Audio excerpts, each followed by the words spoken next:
Good evening, everyone. Charles Harris here, and we have a retirement dilemma that needs to be addressed. And the reason why is because we live in a monopoly money system that has been created for us to fail.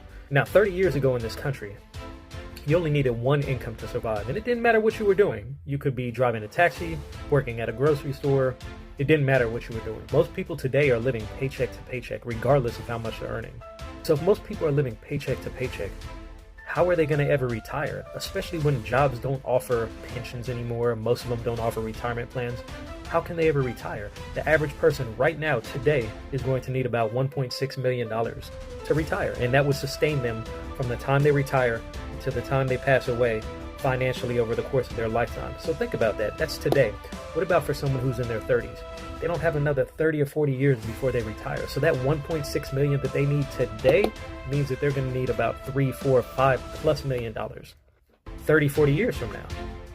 So, but let's just, play with conservative numbers. So let's say, they only need about $2 million. $2 million over the course of 30 years, 35 years before you retire still means that you need to be able to set aside $50,000 to $60,000 every year at a 0% interest. This is assuming that there is no growth on that money.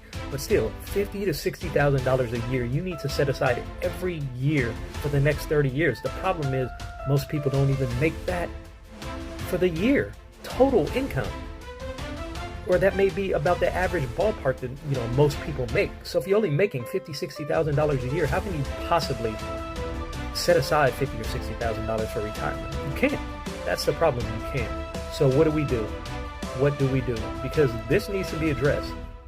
And if we don't, we have a big problem already right now with people rampantly just living in the streets, and the homeless situation is out of control. People aren't going to be able to sustain themselves. So how do we solve that?